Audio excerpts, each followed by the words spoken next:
Welcome back, Mindsetters. During the break, we said goodbye to Timothy, to Yasira, and to little Muhammad, and thank you for helping us with their arms, because they gave us their arms to test their blood pressure. And we also placed an order for a female machine, so you can be sure that that will be working the next time we may do this experiment. Hey, Aslam. Definitely, we're going to have to do that. Yeah, okay, over Thanks, to you. Katlejo. We had a question there? Yes.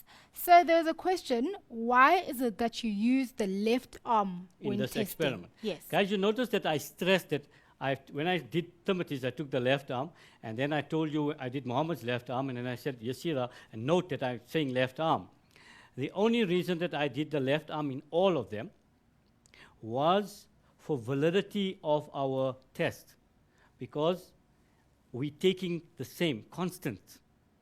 We're using the same thing. Left hand of the one, we must use the left hand of all the three participants there. That is the reason we do it. You can use your blood pressure and your heart rate, you can do on both arms. Doesn't make a difference. Okay? It's only for the validity of the experiment, so we have a constant variable that we are using there. We're not using one's left and one's right. Something may be different in the two. We can pick up problems that way there. Okay? So why I specifically said that was just so to get you into the idea that when we're talking about validity in experiments, remember, you talk about the method, what you're doing, how you're doing it, etc. Like in our case now, we could say, how could we say that the validity of this experiment is wrong? We can say the instrument that we use may be faulty, like it didn't take Yasira's reading that once, okay, or twice actually, all right, or so we could use that as an experiment. Me as an experimenter or the investigator, so-called investigator here, I could be making errors in reading them. Okay, so those are validity issues. In reliability in the same experiment, if we had to go into it, then we'll talk about our sample size was small. We could take a bigger sample, or we only took one reading from each of them.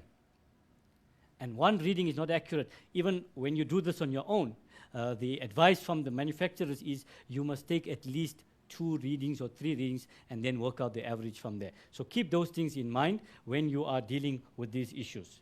Any other questions? Yes, there are.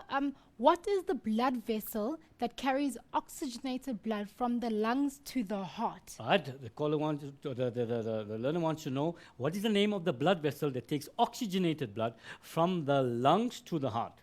Those would be the pulmonary veins that will take blood from the lungs, the oxygenated blood, to the left atrium. Okay?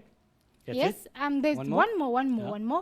By Fulani asks, why does the heart rate decrease as you grow older?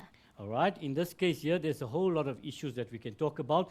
Firstly, remember in our experiment, we were looking more at the size factor, right? As you grow bigger, and we're going to have a nice question on that, so we will discuss that in the question as well, and you'll see what we're going to talk about there as well. We're going to discuss that. But in terms of age, people, obviously your body gets older, and your heart is in your body for a longer period of time.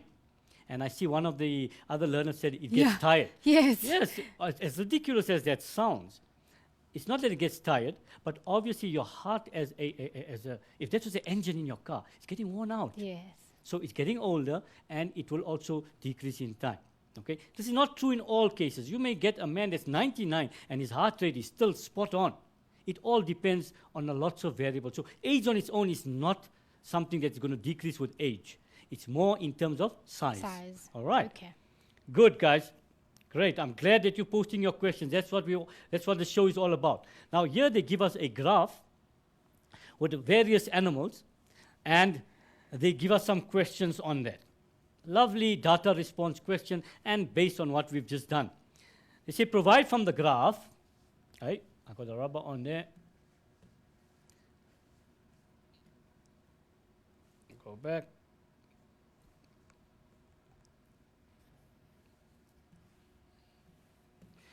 From the graph, resting heart rate of the camel, human, mouse, and bat.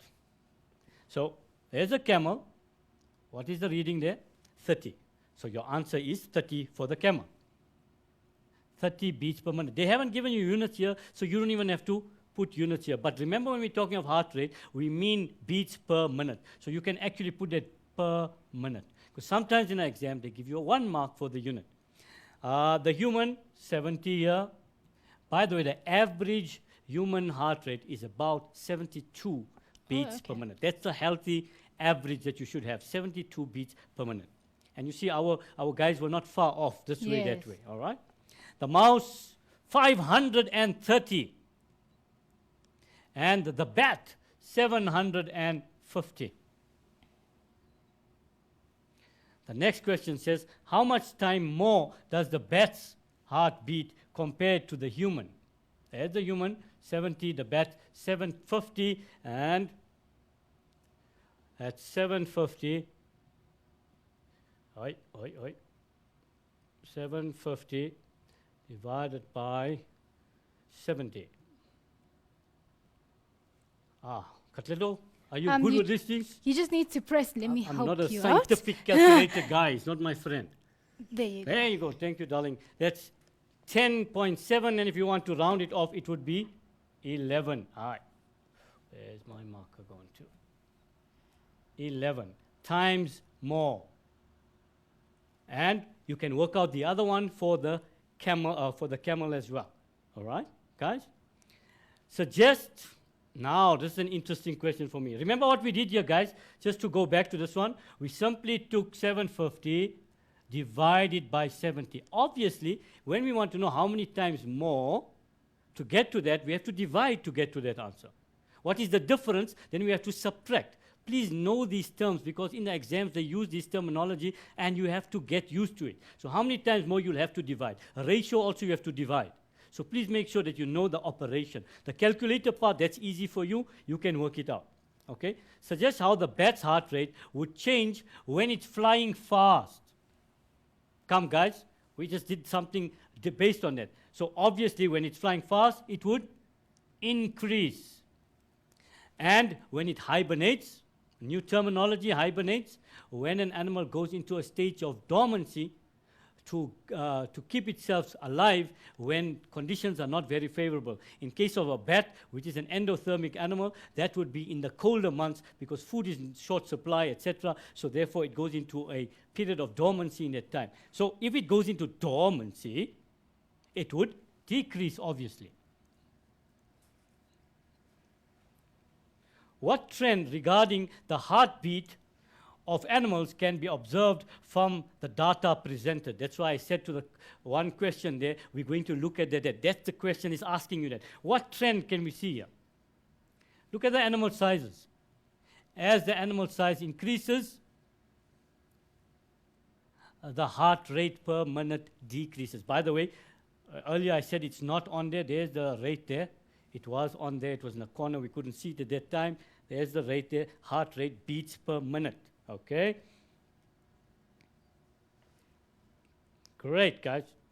So that brings us to that question there. Good. We covered with that question. We have covered on the heartbeat. And we move straight, guys. Because of time, we move straight into the lymphatic system.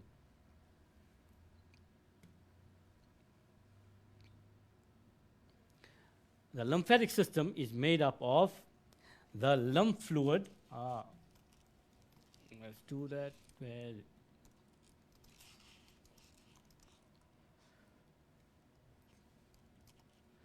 Sorry about that, guys.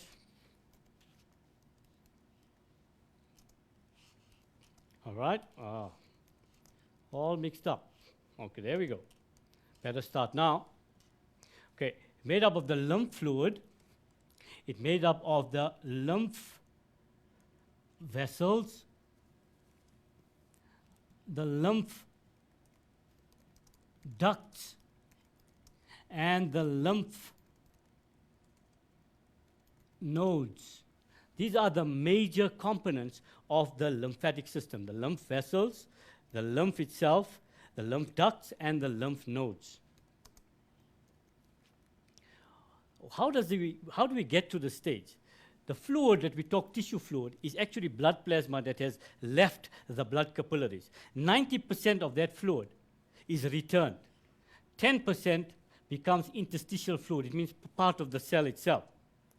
And the tissue fluid is similar to the blood plasma, but it will have no erythrocytes, that means red blood cells. It will have no large protein molecules. It will have water, it will have lymphocytes, respiratory gases, nutrients, hormones, ions, and urea, some of the waste products that we will see.